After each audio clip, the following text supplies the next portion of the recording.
Good day. I'm Vice Admiral Greg Madison, and it's my great pleasure as Deputy Chief of the Defense Staff to introduce this video on the characteristics and capabilities of the Canadian Forces Counterterrorism Unit, Joint Task Force 2. Joint Task Force 2, or JTF-2 as it is commonly known, was formed on the 1st of April 1993 when responsibility for the provision of a national-level counterterrorism unit was transferred from the Department of the Solicitor General to the Department of National Defense. JTF-2 conducts intensive training in order to master unique and highly specialized counter-terrorist capabilities. In addition, the unit maintains close liaison with other government departments and appropriate police and security services to assure a complementary and comprehensive national response to potential terrorist activity or threat. Beyond the central mandate of defending Canadians at home, unit core competencies and capabilities also lend themselves exceptionally well to the conduct of special operations abroad. And it was in this secondary role that several members of JTF-2 deployed to Afghanistan as force multipliers in Canada's contribution to the campaign against terrorism.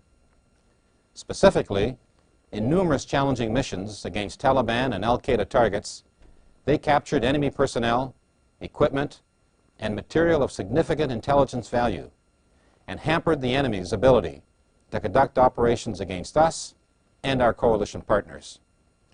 Their performance reflected extremely well on the Canadian forces, drew considerable praise from our coalition partners, and established JTF-2 as a world-class special operations force. The men and women of JTF-2 are amongst the best the Canadian Forces has to offer. They are drawn from all ranks and all trades and from all three services, Navy, Army, and Air Force. The selection process is both rigorous and challenging. So much so, very few are successful in meeting all of its very high standards in physical and mental fitness, intelligence, and role-related battle tasks. I would like to emphasize that while the employment of JTF-2 personnel is driven by its special roles and unique capabilities, it is governed by the same code of conduct, ethics, and discipline as any other unit in the Canadian Forces. Furthermore, the unit's commanding officer is accountable to me in my capacity as the Canadian Forces Chief of Operations.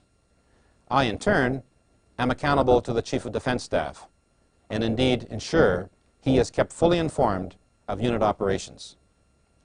You must recognize, however, that JTF-2 operational security is paramount and must be safeguarded in order to protect its mission and its members.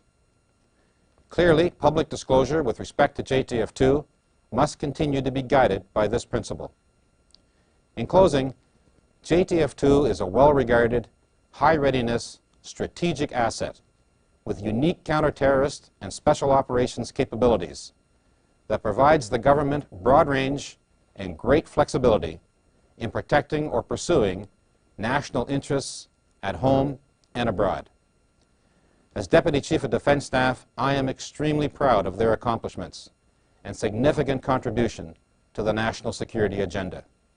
As Canadians, you have every reason to be equally proud, and I hope you enjoy this video.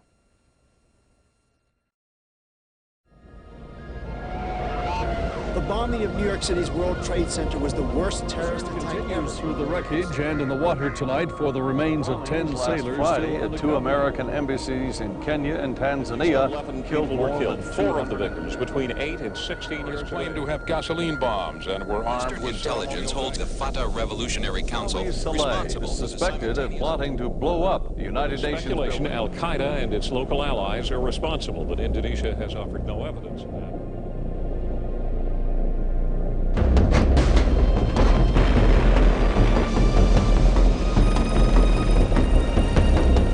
Joint Task Force 2, Canada's world-class Special Operations Force, responsible for counter-terrorism operations at home and abroad.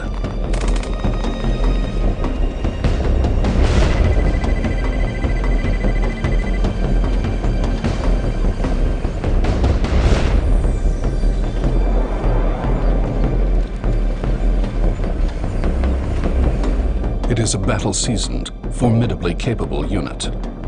Its strength comes from members who are formed through rigorous selection and intensive training into a highly motivated, resourceful, and cohesive force.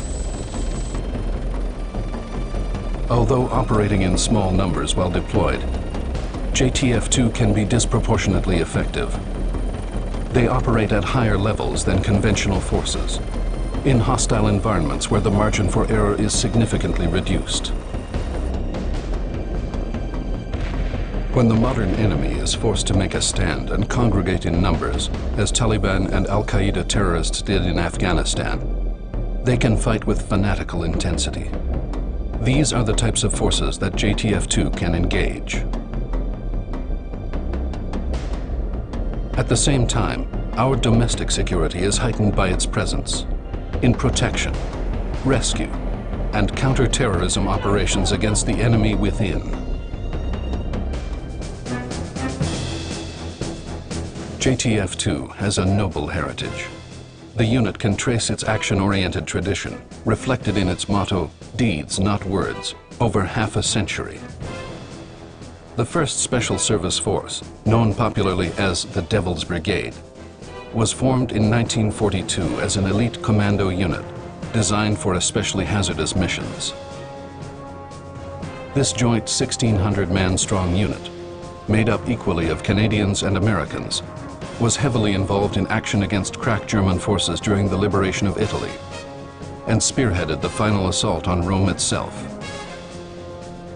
JTF-2 carries that special operations tradition forward into the 21st century. Any member of the Canadian Forces can apply for selection to JTF-2. Because of the unit's extremely high standards, however, only the best progress to the 7-month Special Operations Assault Course, where they are steeped in the intricacies of counterterrorism techniques. Initially, all candidates undergo a battery of scientifically validated tests designed to assess their suitability.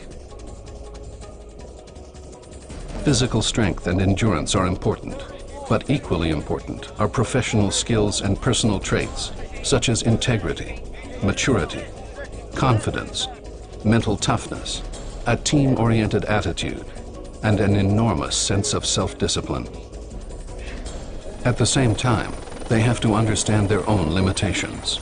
Mission failure for JTF-2 is not an option. Missions undertaken at this level have national repercussions. As you might expect, training standards are set high. They cannot be bent, relaxed, or negotiated in any way. If an individual fails to meet and maintain them, training ceases immediately, and the student leaves the facility. On this, there can be no compromise. But for those who do succeed to these special ranks, by far the majority would say it is the most rewarding job of their lives. In training and on operations, JTF-2 assaulters may have to endure great hardship, both physical and mental, possibly in very remote locations and in extreme conditions, and still achieve their objectives. These can include missions in areas denied to conventional forces, where they might work in small teams, perhaps very much isolated from their supporting units, and for extended periods of time. It is a highly specialized unit, a scalpel, not a hammer.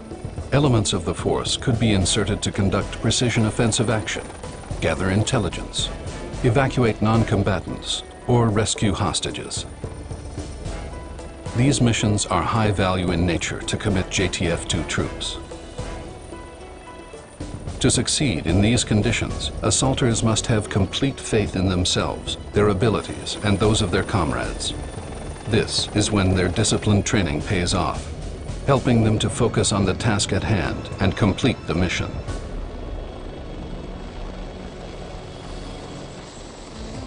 Operational security is paramount. At both the individual and unit levels, JTF-2's capabilities could be seriously compromised by the release or disclosure of certain information. Clues about members' identities could endanger both them and their families. Small lapses can accumulate. Little by little, a bigger picture can emerge and provide information that is useful to an enemy. That's when breaches, no matter how small, can have real-life implications for the security of the force. That's why unit security is taken so seriously. Canada's force is unique and requires an especially sensitive approach to unit security. The combined special forces of the United States, for example, totals more than 43,000 members in several units. Canada's special forces are limited to those in JTF-2.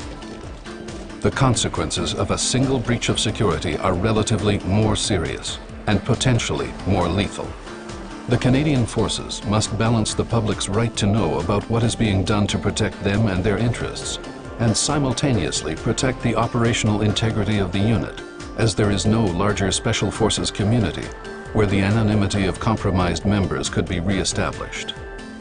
In supporting the objectives set for them by the government, the Canadian forces can expect to engage in more special operations in the years ahead.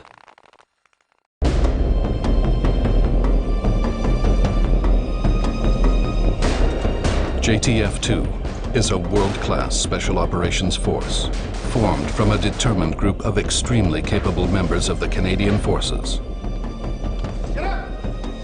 In this modern world, full of contemporary dangers to peace and security, they are modern warriors, trained and equipped to deal with modern threats. They are prepared to face many perils and challenges. In the broadest sense, they help protect our way of life and keep Canadians safe. That is their job. It is what they are for and what they do.